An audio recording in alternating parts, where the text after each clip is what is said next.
Ask almost any smoker why they do it, and somewhere in the answer, you will hear the same line. It relaxes me, it calms me down, it helps me handle stress.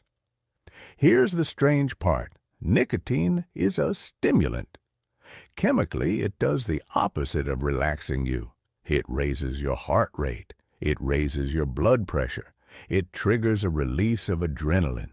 On paper, lighting a cigarette should feel about as soothing as a double espresso in a cold shower. So why is your brain absolutely convinced it relaxes you? The answer is one of the most elegant tricks addiction plays, and once you see it, the whole illusion falls apart. The relaxation is real. The cause is a lie. When you smoke, you genuinely do feel a wave of relief. That feeling is not imaginary. The mistake your brain makes is about where it comes from. Picture the moment right before you light up. You have not had a cigarette in a while. Your blood nicotine has been quietly dropping, and as it drops, your body slips into a mild, low-grade withdrawal, a faint restlessness, a little tension, a background irritation you may not even consciously notice. Then you light the cigarette, the nicotine floods back in, and that withdrawal vanishes. Relief washes over you. Ah, calm. But look closely at what just happened. The cigarette did not relax you from some peaceful starting point. It relieved a discomfort that the previous cigarette created. You were not stressed and then soothed. You were quietly put into withdrawal and then pulled back out of it. It is a closed loop. The cigarette is both the arsonist and the firefighter, and every single time it puts out the fire it started, your brain files the same false memory. Cigarettes mean relief. Cigarettes mean calm. Now stack conditioning on top of the chemistry. Your brain is a relentless pattern-matching machine. So it does not just link the nicotine to relief. It links the entire ritual. Stepping outside, the pause, the slow, deep inhale. A few minutes away from your desk, your screen, your problem. Those things are genuinely calming, and they would calm you with no cigarette involved at all.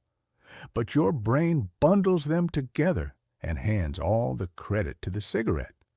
So now, two illusions feed each other.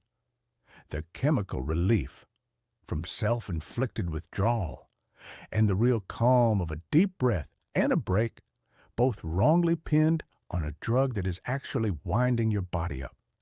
That is why the belief is so stubborn. It sits on a feeling you really do experience. The feeling is honest. The explanation is false. This is also exactly why most ways of quitting fail. Look at the standard toolkit. Patches, gums, lozenges. Most stop smoking aids or quit smoking aids do one job. They soften the chemical withdrawal so the physical dip is smaller. Useful, but notice what they leave untouched. The belief.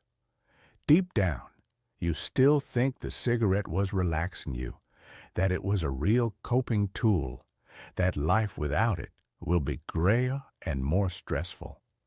So even when these smoking cessation aids get you past the physical part, your mind is still grieving a friend it believes it lost. That is why so many smoking cessation programs and stop smoking programs leave people white-knuckling for months, miserable, and one bad day from relapse. They treated the chemistry and ignored the false belief underneath it. You cannot quit comfortably while part of your brain still thinks you surrendered something valuable. So how do you rewire the belief itself? This is where psychology does what a patch simply cannot. On the conscious level, two tools carry the load. Cognitive behavioral therapy puts that automatic thought, smoking relaxes me, on trial and makes it face the evidence we just walked through. And rational emotive behavior therapy attacks the rigid demand sitting underneath it, the "I need this to cope," and shrinks it back down to a simple, optional want. But a belief this old is not only conscious. It is burned into the subconscious through thousands of repetitions. That is where the third tool comes in. Used carefully, clinical self-hypnosis reaches below the noise of conscious logic. And before you roll your eyes, hypnotherapy to quit smoking is not a magician swinging a pocket watch. It is simply a state of deep relaxation and heightened suggestibility, where your critical inner voice quiets just enough for a new idea to actually land. Hypnotherapy to quit smoking works best not as a standalone miracle, but as the subconscious layer that reinforces the conscious work you are doing in the daylight. Put CBT, REBT, and self-hypnosis together, and you are correcting the illusion on every level where it lives. And here is the clever part. You do it while still smoking. Instead of quitting on day one, a smarter system has you keep smoking for the first several days, but pay close attention while you do. You slow down and actually observe each cigarette. You watch, in real time, the tension build before it and the relief after it, and you finally see the loop for exactly what it is. Nobody has to tell you the relaxation is a lie. You watch your own brain prove it. By the time you stop, the spell is already broken. You are not giving up a comfort. You are setting down something you have finally seen clearly. Where does this actually exist as a tool you can use? The clearest example I have found is a quit smoking app called QuitSure. It is not a basic day counter. It is a structured 6-day quit smoking program, a full cessation program that packages this entire psychological approach into one guided sequence. And it stands out in a noisy space.